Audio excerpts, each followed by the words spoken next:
Assalamualaikum warahmatullahi wabarakatuh. Salam sejahtera dan salam perpaduan kami ucapkan kepada Puan Barbara anak Dio selaku pensyarah dan rakan sekelas pendidikan jarak jauh bagi semester Oktober 2022-2023 Universiti Utara Malaysia. Untuk tugasan kumpulan, kami sebulat suara telah memilih tajuk Teori Hierarki Keperluan Maslow di dalam subjek Teori Komunikasi.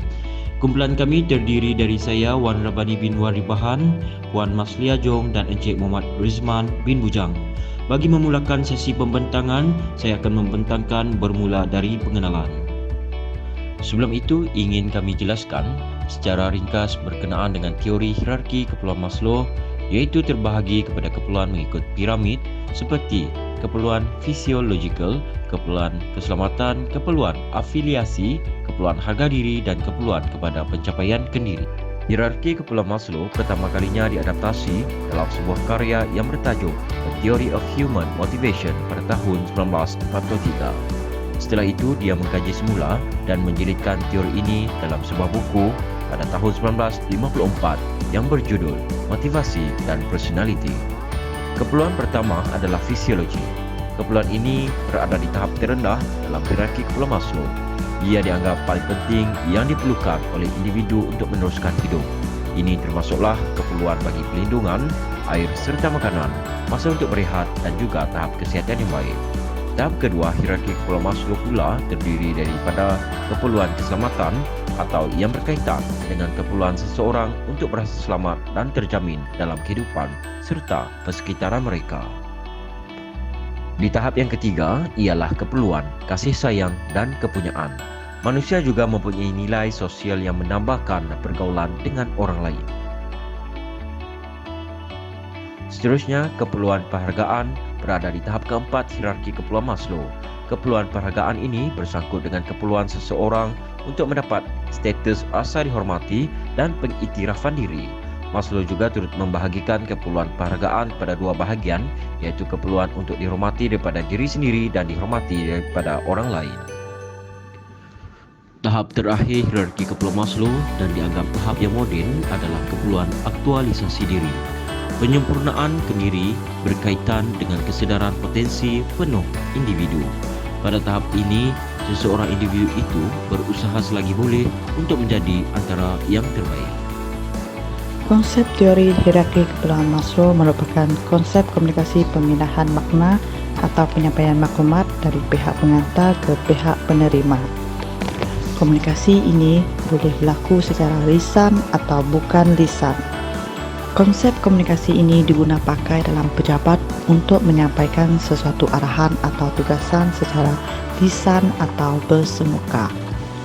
Idea teori hierarki keperluan Maslow bagi kami yang berkhidmat sebagai penjawat awam dan pelajar UUM adalah konsep komunikasi ini dapat membantu kami untuk mengekalkan emosi diri pada tahap kestabilan yang maksimum bagi mengelakkan diri kami diserang oleh penyakit tekanan dalam diri yang lebih dikenali sebagai internal stress illness yang boleh mengundang kepada penyakit kemurungan dan penyakit gangguan kebimbangan. 5 tahap keperluan yang diperkenalkan dalam teori hierarki keperluan Maslow adalah keperluan fisiologikal, keperluan keselamatan, keperluan afiliasi, keperluan harga diri dan keperluan pencapaian kendiri. Kelima keperluan ini diperlukan dalam jabatan untuk memberi kepuasan dalam keperluan yang ada pada pegawai supaya dapat meningkatkan prestasi dan produktiviti jabatan. Kritikan teori hierarki keperluan Maslow juga sudah digunakan pakai sejak tahun 1943 sehingga kini oleh mana-mana jabatan kerajaan, tetapi teori ini ada kekuatan dan kelemahannya tersendiri.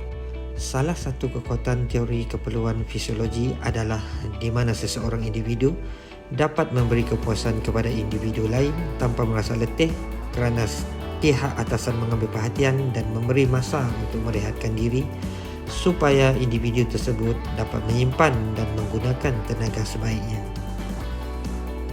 Selain itu, keperluan pencapaian kendiri di dalam jabatan dapat memberi peluang kepada pegawai yang berbakat serta berkebolehan untuk melaksanakan tugasan di luar maupun di dalam jabatan tanpa bantuan agensi luar dan dapat meningkatkan lagi prestasi dan produktiviti kepada jabatan dan negara.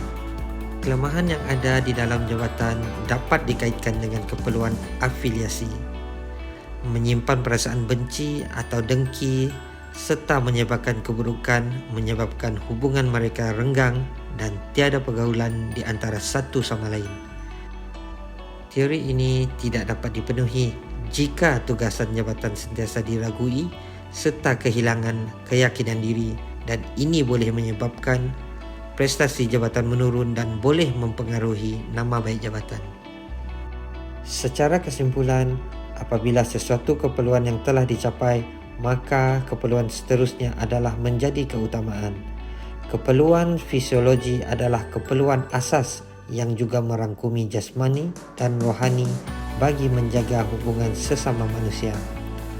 Kedua-dua pihak perlu bersikap adil dan ada rasa tanggungjawab supaya setiap perkara yang boleh merugikan, menjejaskan produktiviti serta prestasi dapat dikekalkan untuk keseimbangan demi kesejahteraan bersama dan membantu melahirkan masyarakat yang harmoni.